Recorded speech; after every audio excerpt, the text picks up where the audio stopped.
সময়ের প্রস্থ আছে, এটা কি আপনারা জানেন? আমরা যখনই বলি অপচয়কারী শয়তানের ভাই, মোস্ট অফ দ্য মানুষের মাথায় আসে লাইট অপচয় করব না, পানি অপচয় করব না।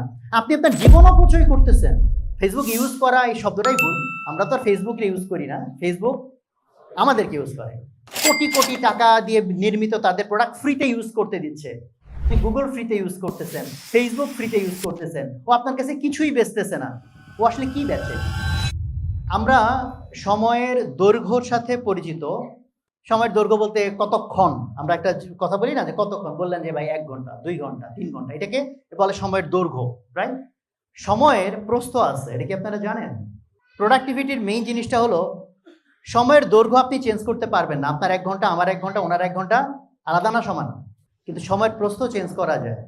ধরেন যে 2টা টিউব বা 2টা নল বা এরকম কিছু একটা, সবগুলা হচ্ছে এইটুক করে লম্বা লম্বা, বাট একটা হচ্ছে এরকম চিকন, আর একটা মোটা, আর একটা এত মোটা। আমি যদি পানি রাখতে যাই, লম্বাই কিন্তু সব সমান, পানি কি সমান ধরবে না অনেক কম বেশি ধরবে? কিসের উপর নির্ভর করবে? প্রস্থ কত বেশি। ফলে লাইফে যদি আপনি সময়ের বরকত পাইতে চান, যেহেতু সময়ের দৈর্ঘ্য চেঞ্জ করা যায় না, দৈর্ঘ্য কি চেঞ্জ করা যাবে? 24 ঘন্টাকে কেউ 28 ঘন্টা বানাইতে পারবে? পারবে না। তাহলে বাড়াইতে হবে সময়ের প্রস্থ। সময়ের প্রস্থ আবার কি? এটা নিশ্চয়ই মনে হইতেই পারে যে এটা আবার কি জিনিস। আল্লাহ তাআলা যখন সময়ের মধ্যে বারাকা ঢেলে দেন, তখন সময়ের প্রস্থ, যে কারণে আমরা বুজুর্গদের অনেক আমলের কথা জানবো যে ওনারা এক জীবনে যত কিছু লিখছেন, যত কিছু পড়ছেন, হিসাব মিলে না যে এইটুকু সময়ের ভিতরে এত কাজ কেমনে হইল।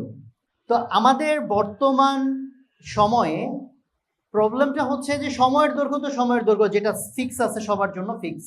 প্রবলেম হচ্ছে সময়ের প্রস্থ যেটা আমার বাড়ানোর কথা, সেটা ক্রমাগত আমরা সংকুচিত করে ফেলছি। প্রস্থটা বাড়ানোর দরকার ছিল, আমরা বাড়াইতে পারতেছি না। সময়ের প্রস্থের ফিলিং আপনারা আপনাদের জীবনে হয়তো কখনো কখনো পেয়েছেন। যেমন ফজরের পরে কিছুক্ষণ আপনি কাজ করেছেন, ধরেন 1 ঘন্টায় খুব মনোযোগ দিয়ে। আবার বিকেলবেলা যখন ব্রেইন অলরেডি কেওটিক হয়ে আছে, তখনও আপনি 1 ঘন্টা কাজ করেছেন। কাজের পরিমাণ অনেক কম বেশি, এরকম কোন অভিজ্ঞতা কি জীবনে আছে আপনাদের? যে সকালে খুব ফ্রেশ মাইন্ডের কাজ, ফোকাস, আর বিকালে যখন আমি ব্রেইন খুব ডিফোকাসড হয়ে আছে, এরকম অভিজ্ঞতা কি এখানে কারো আছে কিনা? আছে? তার মানে এইটাই তার সময় কিন্তু লেংথ চেঞ্জ হয় নাই। সো সময়ের প্রস্থ প্র্যাকটিক্যালি কিভাবে বাড়ায়? সময়ের প্রস্থ বাড়ানোর জন্য আমি যেহেতু আলেম না, কোরআন হাদিস দিয়ে অত সুন্দর ব্যাখ্যা করতে পারবো না, বাট সিম্পলি এইটুকু তো কোরআন হাদিস থেকে জেনেছি যে আল্লাহ তাআলা ভোরের যে টাইমটা, এই টাইমের ভিতরে কি বারাকা রাখছেন, এরকম আছে না? তো এই যে বারাকা আছে, এই বারাকার ভিতরের এলিমেন্ট কি? ভোরের বেলা কিসের বারাকা, কেন বারাকা হয়? তো এটা আল্লাহই ভালো জানেন। বাকি আমরা বাহ্যিকভাবে ফ্যাক্টরসগুলো আমরা আধুনিক সায়েন্স দিয়ে বোঝার চেষ্টা করি। সেটার ভিতরে একটা হচ্ছে অ্যাবসলিউটলি গায়েবের জ্ঞান, যে আমরা বুঝবোই না আল্লাহ এটা কিভাবে বারাকা দেন, বোঝের বাইরে, আমাদের বোধগম্যতার বাইরে। বাট বোধগম্যতার মধ্যে যে জিনিসটা আছে, সেইটার একটাকে বলে হচ্ছে ফ্লো স্টেট। ফ্লো স্টেট মানে হলো আপনি একটা কাজ করতে করতে যদি গভীর মনোযোগের সাথে করতে থাকেন, যেমন তেলাওয়াতের ক্ষেত্রে, বিশেষ করে যারা হাফেজ তারা হয়তো বুঝবেন না, কারণ তারা তো অলরেডি ম্যাক্সিমাম স্পিডে তেলাওয়াত করতে পারেন। বাট যারা আমরা হাফেজ না বা অত ফাস্ট তেলাওয়াত করতে পারি না, আমি তাদেরকে এক্সপেরিমেন্ট করার জন্য বলবো। আপনি তেলাওয়াত করা শুরু করেন, 15 মিনিট, 20 মিনিট, আধা ঘন্টা ডিস্ট্রাকশন ছাড়া, মোবাইল দূরে রাখেন, তেলাওয়াত করতে থাকেন। দেখেন তো আপনার স্পিড কি বাড়ে কিনা।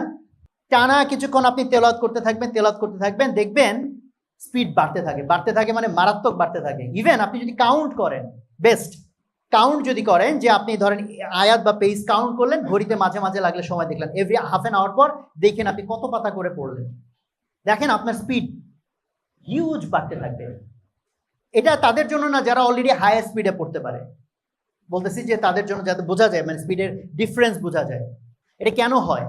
এইটা সাইন্টিফিক্যালি এটাকে বলে ফ্লো স্টেট। ফ্লো স্টেটের একটা বড় ধরনের বিজ্ঞান আছে, যে বিজ্ঞানের মেইন জিনিসটা হচ্ছে কোন একটা মানুষ যদি সার্টেন টাইম মনোযোগ ধরে রেখে লম্বা সময় ধরে একটা কাজ করতে থাকে, তাহলে এটা অনেকটা হচ্ছে এই যে আপনার শ্যালো মেশিন চালানো বা এই ধরনের ফ্লাইহুইল ঘোরানো টাইপের জিনিস যদি দেখে থাকেন, যে শুরুতে আপনি অনেক এফোর্ট দিচ্ছেন, বাট চাকাটা ঘুরতেছে আস্তে আস্তে, বা রিক্সা চালানো মনে করেন, শুরুতে অনেক জোরে পেডেল দিচ্ছেন, রিক্সা খুব একটা গতি পায় নাই। তারপর কি হয়? আপনি যদি পেডেলটা দিতেই থাকেন, এফোর্টটা আস্তে আস্তে কি হয় ভাই? স্পিডটা বাড়তে থাকে, বাড়তে বাড়তে কি হয়, এমন একটা স্পিডে চলে যায় যে তখন আর পেডালও এনাফ দেওয়া লাগে না, বাট গাড়িটা অনেক স্পিডে রান করে। এইটাকে ফ্লো স্টেট বলে। ফ্লো স্টেট হচ্ছে এমন একটা অবস্থা যে অবস্থায় ব্রেইন অটো ফাংশনে এত স্পিডে কাজ করে যে স্পিডটা ইনিশিয়ালি সম্ভব না।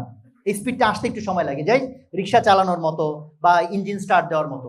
বাট এটার জন্য শর্ত এটাই যে সার্টেন টাইম আপনাকে মনোযোগ ধরে এটা কন্টিনিউ করতে হবে, ব্রেক দিলে হবে না। ধরেন 2 মিনিট কাজ করলেন, একটু নোটিফিকেশন দেখলেন, আবার এটা একটু দেখলেন, ওটা একটু শুনলেন, এরকম যদি আপনি টাস্ক সুইচ করেন, সুইচ করলে আপনার মানে এই স্পিডটা আনা সম্ভব না।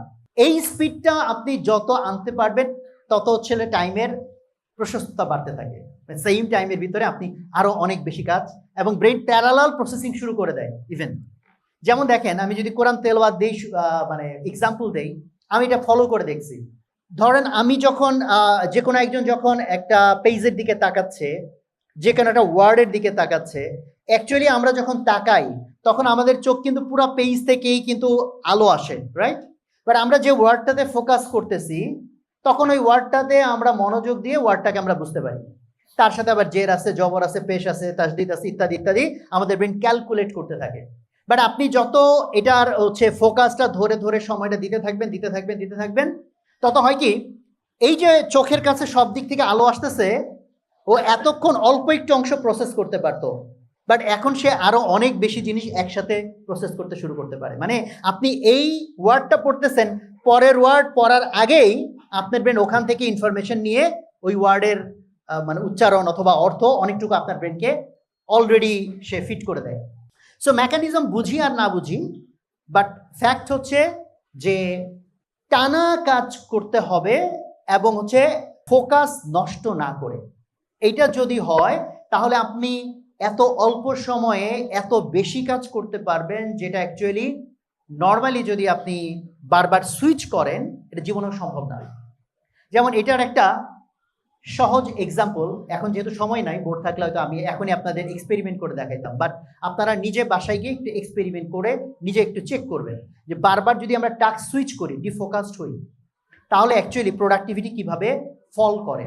যেমন আপনাকে আমি সিম্পল কয়েকটা যোগ অঙ্ক দিলাম, ধরেন দিলাম 10 যোগ 30, 17 যোগ 29, এরকম কয়েকটা যোগ অঙ্ক। আবার পাশে কয়েকটা বিয়োগ অঙ্ক দিলাম, এত মাইনাস এত, এত মাইনাস এত, এত মাইনাস এত, এত মাইনাস এত, এরকম ধরেন 10টা যোগ অঙ্ক দিছি, 10টা বিয়োগ অঙ্ক দিছি, বা 20টা যোগ অঙ্ক, 20টা বিয়োগ অঙ্ক। তো আপনাকে বললাম আপনি এই টানা 20টা যোগ অঙ্ক টানা করেন, আপনি একটার পর একটা, একটার পর একটা সবগুলো অঙ্ক করলেন। আবার বললাম টানা 20টা বিয়োগ অঙ্ক এটা করেন, করে 2টার সময় যোগ করেন। 2টার সময় ধরেন 2টা যোগ করে পাওয়া গেল ধরেন কথার কথা 5 মিনিট। এখন আমি এই কাজটাই অন্যভাবে করতে বলবো। এই যে 20টা যোগ বিয়োগ অঙ্ক দিছিলাম, এই কয়টাই, সে অঙ্ক চেঞ্জ করতেছি না, এই কয়টাই, কিন্তু এবার আমি সাজাই দিছি এভাবে, এখান থেকে একটা যোগ অঙ্ক, তারপর দিব একটা বিয়োগ, আবার একটা যোগ, আবার একটা বিয়োগ, আবার একটা যোগ, আবার একটা বিয়োগ। তাহলে আলটিমেটলি অঙ্ক যেগুলো ছিল ওগুলোই। পার্থক্য কি, প্রথমবার হচ্ছে টানা যোগগুলো একসাথে করছি, তারপরে টানা বিয়োগগুলো, আর এবার কি করছি, একটা যোগ, একটা বিয়োগ, একটা যোগ, এক। যেহেতু অঙ্কগুলো সেম, তাহলে থিওরিটিক্যালি সেম টাইম লাগার কথা। আপনাদের কাছে কি মনে হয়, সেম টাইম লাগবে না কম বেশি লাগবে?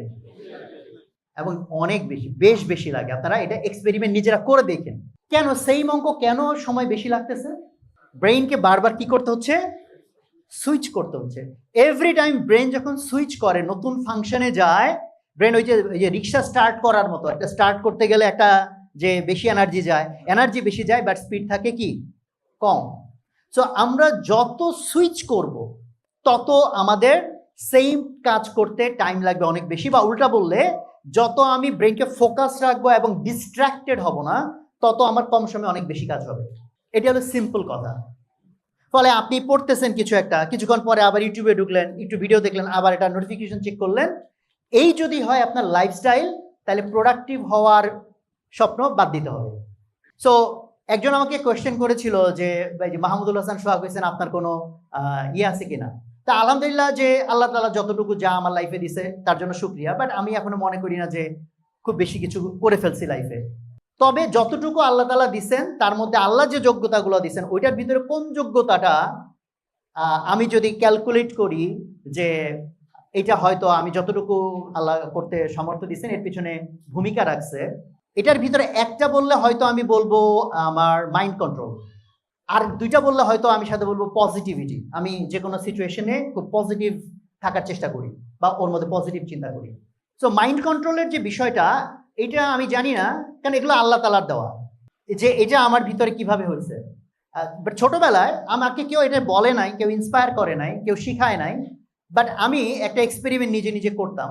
ধরা যাক আমার খুব চানাচুর খাইতে ইচ্ছে করছে, আব্বা আম্মাকে বললেই কিনে দিবে, বাট আমি মনে মনে মনে করতাম দেখি আমি চানাচুরটা না খেয়ে পারি কিনা, মনের সাথে যুদ্ধ করতাম।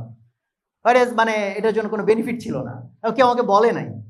কোন একটা ড্রেস খুব পছন্দ হয়েছে, ইচ্ছা করে মনের সাথে ফাইট নিতাম, আমি এই ড্রেস কিনবো না।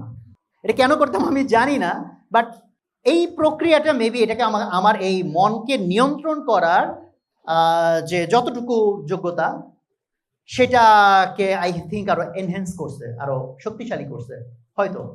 যে কারণে ধরেন আমার মাইন্ড কন্ট্রোল যে খুব পারফেক্ট ডেফিনেটলি না, এটা নিয়ে আমারও স্ট্রাগল করতে হয়। বিশেষ করে রিসেন্ট টাইমে এটার নিয়ন্ত্রণ নিয়ে আমাকে বেশ স্ট্রাগল করতে হয়, বরং আগে আমার মাইন্ড কন্ট্রোল মাচ বেটার ছিল, ইদানিং বরং ওখানে আমার ল্যাপস হয়েছে। বাট যেমন আমি কোক, পেপসি, ফান্টা এইসব খাই না প্রায় 23 বছর ধরে।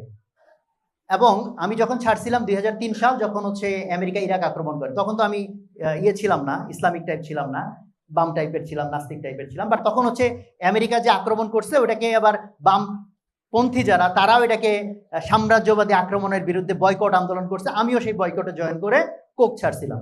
তো যে কোনো বয়কটে কি হয়, ছাড়ার পরে 1 মাস 2 মাস 3 মাস পরে সবাই আবার back to the pavilion. But আমি এটা 23 বছর কন্টিনিউ করছি, আজকে কত 23 বছরই হবে।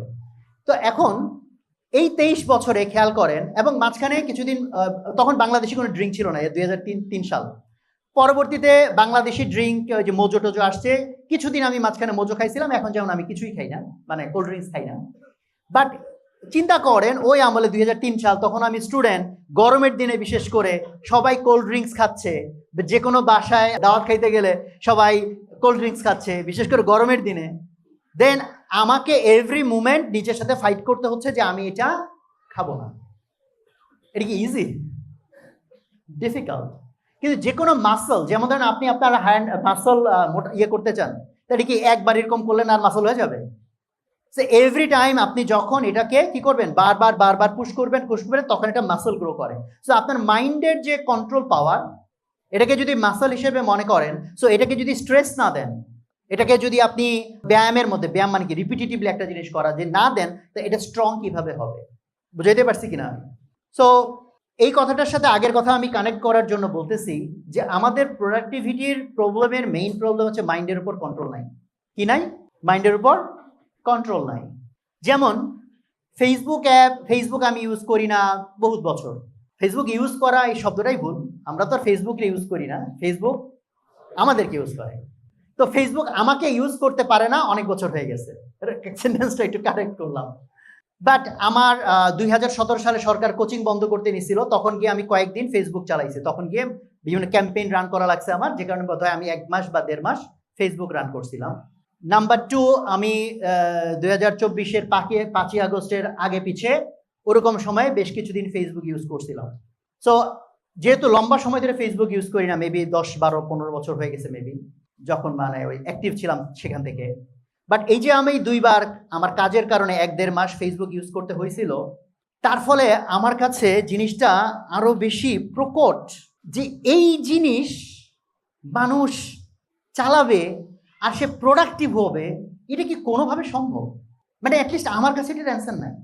আমি বলতে পারি যে ভাই আপনি হয়তো মাইন্ড কন্ট্রোলের বিশাল মাস্টার, ভাই আমার মাইন্ড কন্ট্রোলের আমি এমন মাস্টার, ফেসবুক চালাই কিন্তু ফেসবুক আমার কিছুই করতে পারে না। ভাই আমি অ্যাটলিস্ট জেনারেল মানুষের চেয়ে তো অ্যাটলিস্ট আমার মাইন্ড কন্ট্রোল কিছুটা হইলেও ভালো, মানে অনেক ফাটাফাটি না হোক।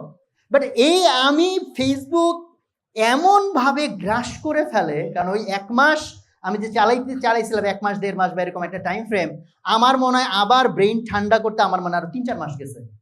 মানে ওটা এমনভাবে ব্রেইনকে ক্যাপচার করে ফেলে, দেন আমি যখন ইভেন অ্যাপ ডিলিট করে দিছি, তারপরে দেখি যে মাঝে মাঝে, মানে ওইটার পর মাঝে মাঝে দেখতেছি মোবাইলে আমার অটোমেটিক হাত গেছে, আনলক করছি, আমি কি দেখতেছি আমি জানি না, বাট অটোমেটিক বারবার দেখি মোবাইল ধরতেছি। বারবার দেখি মোবাইলের দিকে আমার নজর যাচ্ছে।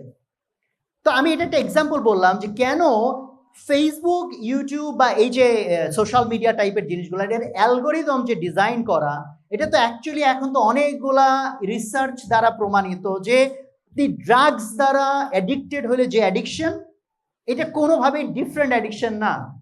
এবং ছোট ছোট বাচ্চাদের উপর এই প্রভাব আরো ভালো দেখা যায় যে ইভেন বাচ্চারা যারা ছোটবেলা থেকে এইসব ডোপামিনের মধ্যে সাগরে হাবুডুবু খেয়ে খেয়ে বড় হয়, ওদের থেকে মোবাইল কেড়ে নিলে ওর যে রেসপন্স, একটা ড্রাগ এডিক্টকে ড্রাগ নিতে না দিলে যে রেসপন্স, একই রকম রেসপন্স। এবং এখন যেমন ড্রাগ এডিক্টদেরকে ওই যে রিহ্যাবিলিটেশন সেন্টারে নিতে হয়, কিছুদিন পর আমার ধারণা মোবাইল অ্যাডিকশন যারা অ্যাটলিস্ট ছাড়তে চাইবে তাদেরকে একদম রিহ্যাবিলিটেশনে নিতে হবে, তাছাড়া উপায় নেই। বিলিভ মি, রিহ্যাবিলিটেশনে নেওয়া ছাড়া উপায় নাই। সো ফেসবুক স্পেসিফিক্যালি বলতেছি না, যা কিছু আপনার কন্টিনিউয়াস ডোপামিন রিলিজ করায় অর্থহীন, এবং এই জিনিসগুলো ডিজাইনই করা হয়েছে আপনাকে কোটি কোটি টাকা দিয়ে নির্মিত তাদের প্রোডাক্ট ফ্রিতে ইউজ করতে দিচ্ছে। ও আপনার কাছে কিছুই বেচতেছে না, আপনি গুগল ফ্রিতে ইউজ করতেছেন, ফেসবুক ফ্রিতে ইউজ করতেছেন, ও আপনার কাছে কিছুই বেচতেছে না। ও আসলে কি বেচে? ও আপনাকেই বেচে। কারণ আপনার টাইম যতক্ষণ ও আটকায় রাখতে পারবে, আপনাকে তত অ্যাড দেখাবে, ও তত আর্ন করবে। ফলে একটা মানুষ যে প্রোডাক্টিভ হইতে চায়, যে সময়কে মূল্য দেয়, যে আল্লাহ তাআলা যে বলছে যে তো অপচয়কারী শয়তানের ভাই, এটাকে ট্রুলি বিলিভ করে, সে কিভাবে এইসব চালাইতে পারে? আপনি বলতে পারেন ভাই এটা অপচয়কারী শয়তানের ভাইয়ের সাথে কি সম্পর্ক? দেখেন, আমরা যখনই বলি অপচয়কারী শয়তানের ভাই, মোস্ট অফ দ্য মানুষের মাথায় আসে লাইট অপচয় করব না, পানি অপচয় করব না। আপনি আপনার জীবন অপচয় করতেছেন, আপনি সময় অপচয় করতেছেন। সময় অপচয় বেশি ডেঞ্জারাস নাকি লাইটের অপচয় বেশি dangerous? What do you think? আল্লাহ সময়ের কসম করছেন, তাই না? সময়কে নিয়ে কোরআনের মধ্যে অনেক রকম কথাবার্তা। Because time is such a resource যে আল্লাহ সুবহানাহু ওয়া তাআলা প্রত্যেকটা মানুষকে ভিন্ন ভিন্ন যোগ্যতা দিয়েছেন, বাট প্রত্যেকটা মানুষের দিনে কত ঘন্টা, এই একটা জিনিসে সবাই আমরা সমান। খেয়াল করেন, প্রত্যেকটা মানুষের দিন কত ঘন্টায়, এই জায়গায় কি সবাই সমান। বাদ বাকি কারো আল্লাহ টাকা বেশি দিচ্ছেন, কারো ক্ষমতা বেশি দিচ্ছেন, কারো সৌন্দর্য দিচ্ছেন, কারো জ্ঞান দিচ্ছেন, অনেক কিছু নিয়ে ভ্যারিয়েশন আছে, বাট এই একটাতে সমান। ফলে কি আখেরাতে গিয়ে যদি কমপ্লেন করার সুযোগ থাকে, আল্লাহকে যদি আপনি কমপ্লেন করতে চান, আল্লাহ তুমি তো এর টাকা বেশি দিছো, এর বুদ্ধি বেশি দিছো, আমার তো এটা কম দিছো, ওইটা কম দিছো, আল্লাহ বলবেন একদিনে যত ঘন্টা এটা তো সমান দিছি। এটা যদি সমান দেই, বাকি কিছু কম বেশি করলে কি আসে যায়?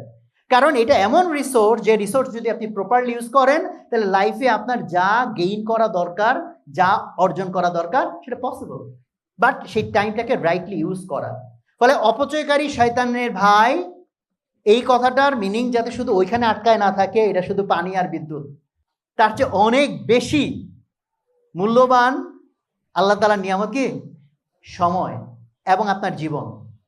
কারণ এক হচ্ছে সময়, সময়ের সাথে আপনার জীবন। বিকজ আপনার যে ব্রেইনের ফাংশন, যে ক্যাপাসিটি আল্লাহ সুবহানাহু ওয়া তাআলা দিছে, সেইটা আপনি ডোপামিন জাস্ট বারবার রিলিজ করে করে করে ব্রেইনের ক্যাপাসিটি নষ্ট করতেছেন। তাহলে আপনি আপনার ব্রেইনকে কি নষ্ট করতেছেন না? ব্রেইনকে কি আপনি অপচয় করতেছেন না? তাহলে এটার জন্য আল্লাহ ধরবে না। তাহলে দেখেন, আমরা প্রত্যেকটা মানুষ আজকে মনে হয় যেন পাগল হয়ে গেছি। কেন? যে আমরা আমাদের বিরুদ্ধে কাজ করতেছি। জিজ্ঞেস করা হয় এখানে কে আছেন ভাই নিজের উন্নতি চান না? এরকম তো কারো পাওয়া যায়, হ্যাঁ ভাই সবাই বলবে হ্যাঁ আমার উন্নতি চাই। হয়তো এক একজন উন্নতির সঙ্গে আলাদাভাবে বলবেন, বাট সবাই তো নিজের ডেভেলপমেন্ট চাই। তাহলে যা কিছু করলে আমার ডেভেলপমেন্ট হবে, তাহলে ন্যাচারালি মনে হবে তাহলে ভাই সেটা করাই তো আমাদের কাজ হওয়ার কথা। তাহলে এখন আমি আপনাকে যদি জিজ্ঞেস করি, আপনি যে এইরকম ফেসবুক চালাচ্ছেন, কি সব ফুটবল হাবিজাবি দেখতেছেন, ক্রিকেট দেখতেছেন, বা তো এগুলো আপনাকে প্রোডাক্টিভ বানাবে? তো আপনি আপনার লাইফের বিরুদ্ধে যাচ্ছেন। আপনি বলতেছেন যে আমি এই করতে চাই, এই হইতে চাই। যেমন এখানে অনেকে বলছেন ফ্যামিলিকে সময় কেমনে দিব। ফ্যামিলিকে সময় দিতে আপনার তো সময়ের অভাব হওয়ার কথা না। কেন, আপনি যেখানেই অফিস করেন না কেন, 8 ঘন্টা 10 ঘন্টা 12 ঘন্টায় নাই কাজ করে, আচ্ছা ভাই 12 ঘন্টা কাজ করলে আরো কত ঘন্টা থাকে? আরো 12 ঘন্টা, হিউজ টাইম। এবং বাড়িতে গিয়েও, যেমন ধরেন বাড়িতে গিয়েও কি হয়, যে বাড়িতে গিয়েও আপনি মোবাইল চালাবেন, টিভি দেখবেন, হাবিজাবি করবেন, ইত্যাদি ইত্যাদি করবেন, বউয়ের সাথেও আবার হয়তো 10 মিনিট কথাবার্তা বলবেন, এটাতে তো কাজ হবে না। যেমন করোনার আগ পর্যন্ত, করোনার পরে একটু ডিফারেন্ট হয়েছে। আমি তো বিয়ে করছি হলো 2015-তে, করোনা হিট করছে 2020, তো 5 বছর। এই করোনার আগ পর্যন্ত আমার বাসায় ওয়াইফাই লাইন ছিল না, যে বাসায় কোনো কারণে নেট ইউজ করতে হইতো, এই মোবাইল নেট ইউজ করতাম, আর টেলিভিশন তো নাই। ফ্যামিলিতে মানে সব জায়গায় জিনিসটা টাইমের সাথে আপনি যোগ করতেছেন। টাইম তো একটা ফ্যাক্টর, তার চেয়ে ইম্পর্টেন্ট ফ্যাক্টর হচ্ছে ফোকাস। টাইম তো length wise same, but focus হচ্ছে এটার কি বাড়াবে, প্রস্থ বাড়াবে। আপনার ফোকাসটা হচ্ছে প্রস্থ বাড়ায়। তাহলে দেখেন আমি ফ্যামিলি লাইফে টাইমের প্রস্থ কেমনে বাড়াইতাম। ধরা যাক যে আপনি বাসায় 3 ঘন্টা দেন আপনার ফ্যামিলিকে, আর আমি দেই আধা ঘন্টা।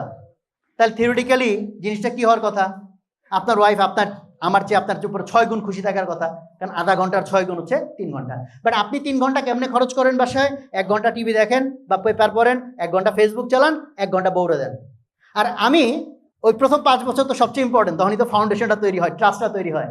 সেই 5 বছরে আমার কি ছিল, আমি যদি বাসায় আধা ঘন্টাও দেই, আধা ঘন্টার মধ্যে কোনো সেগ্রিগেশন নেই, বাসায় গিয়েই মোবাইল ডিটাচ করে ফেলতাম, এক্সট্রিম কোনো জরুরি বিষয় ছাড়া ফোন ধরতাম না। তো আধা ঘন্টা যদি থাকতাম, তো আধা ঘন্টা আমার ওয়াইফের সাথে, ওয়াইফকে দিতাম। তাহলে এখন চিন্তা করেন, আপনার ওয়াইফের মাথায় কাজ করবে যে তার জীবনের মধ্যে ফেসবুক, তার জীবনের মধ্যে পত্রিকা, টেলিভিশন, তার মধ্যে আমার একটু সময় দিছে। আর আমি সময় দিচ্ছি, আপনি আপনার ওয়াইফকে দিচ্ছেন 1 ঘন্টা, আর আমি দিচ্ছি কত ঘন্টা? আধা ঘন্টা। বাট আমার ওয়াইফের মাথায় কাজ কি করবে, যে যতক্ষণ মানে আমি তার সামনে বা সে আমার সামনে, ততক্ষণ আমার জগতে সে ছাড়া কিছু নাই। It is about focus. অনেক সময় মনে করি যে আমাদের ফ্যামিলি আমাদের কাছে অনেক টাইম চায়। হ্যাঁ, অনেক ক্ষেত্রে ট্রু, টাইমের চেয়ে ইম্পর্টেন্ট তারা চায় ফোকাস অ্যান্ড কেয়ার। বোঝা গেছে আমার কথা? তো প্রত্যেকটা জায়গায় ইন্টার কানেক্টেড। মানে আপনার লাইফের যে এই যে ক্রাইসিসগুলা, বাসায় আমরা করতে পারতেছি না, ব্যালেন্স করতে পারতেছি না, তারপর নতুন কিছু শিখতে চাচ্ছি, শেখার জন্য টাইম বের করতে পারতেছি না, আরো বেশি প্রোডাক্টিভ হইতে